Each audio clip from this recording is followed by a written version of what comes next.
On the timeline, on the timeline.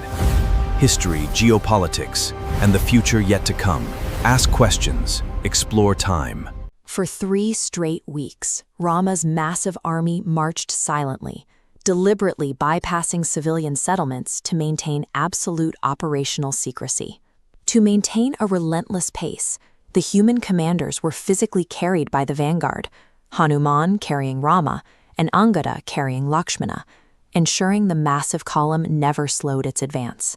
But at the Mahendragiri Mountains, the advance hit a devastating geographical barrier. The sight of the ocean halted the advance, and for the first time, even Rama questioned if the mission was possible. Even with detailed, on-the-ground reconnaissance of Lanka's fortified walls, troop deployments, and commanders, projecting physical force across an ocean of this scale seemed mathematically and logistically impossible. An army completely stalled by terrain rapidly consumes its own supplies and morale. Stripped of a forward path, the force was entirely vulnerable to collapsing from the inside. Suddenly, 4 figures descended from the sky. Leading them was Vibhishana, a top-tier official and the enemy king's own brother. The exhausted forces panicked. Believing an aerial assault was underway, soldiers immediately armed themselves with heavy boulders and uprooted trees, preparing to execute the intruders on sight. The unexpected arrival of a high-ranking defector instantly compounded the army's problems.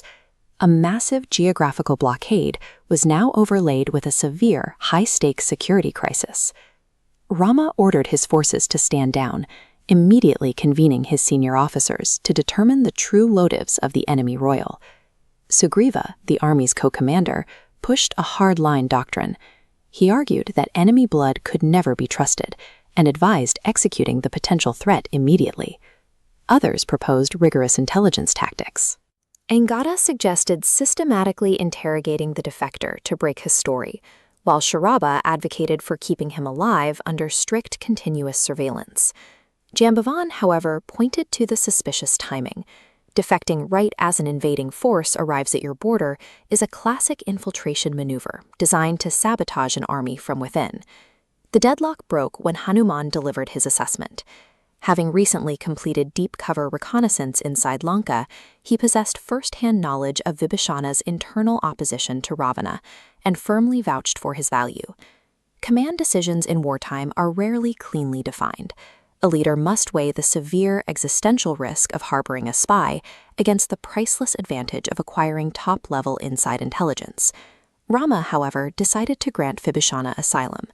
Instead of quietly absorbing him into the ranks, he executed a radical and unexpected tactical maneuver. He ordered Lakshmana to quickly fetch ocean water and immediately crowned the defector Vibhishana the true King of Lanka. The crowning acted as devastating psychological warfare. By recognizing Vibhishana as the legitimate sovereign, Rama instantly established a recognized government in exile, effectively weaponizing the defector's royal bloodline against the ruling regime. By recognizing Vibhishana's claim, Rama ensured that once the army landed, they were an escort for a rival king, forcing every citizen of Lanka to choose between 2 monarchs. With the political structure set, Rama aggressively addressed the physical blockade. After meditating for 3 straight days without an answer from the ocean, he drew the apocalyptic Brahmastra weapon, preparing to entirely vaporize the waters, the ocean immediately yielding, offering a stable surface for a bridge. Because the fully charged Brahmastra could not be holstered, Rama diverted its catastrophic energy northward, permanently scorching the region of Dramakulya into an arid desert. Engineers constructed a base layer using highly buoyant, lightweight woods. This floating foundation was then heavily loaded with interlocking rocks and timber for stability. Working with immense precision, millions of soldiers assembled the massive 23-yojana structure in exactly 5 days. The threat of total annihilation compelled the ocean to cooperate, turning a multi-year engineering challenge into a 5-day sprint for the construction corps. While Rama rapidly bridged the impassable, Ravana fell victim to extreme tactical complacency. He assumed the natural barrier of the sea and his high mountain walls would exhaust the invading force, keeping his military safely on the defensive. Ravana dispatched 2 spies to assess the approaching army. When Rama's forces captured them, he employed a highly unconventional counterintelligence tactic. Instead of executing the infiltrators, he ordered his commanders to give them a comprehensive guided tour of his entire military apparatus. The sheer scale of the transparency was paralyzing.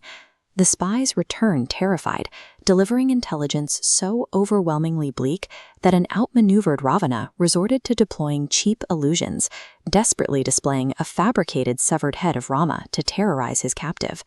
The defector's insights, combined with Rama's refusal to hide his strength, left Ravana's intelligence network compromised and his leadership paralyzed by the approaching force. I hope you enjoyed this deep dive. If you want to keep exploring history with us, make sure to subscribe to Ask the Timeline and turn on notifications. Every like helps this channel grow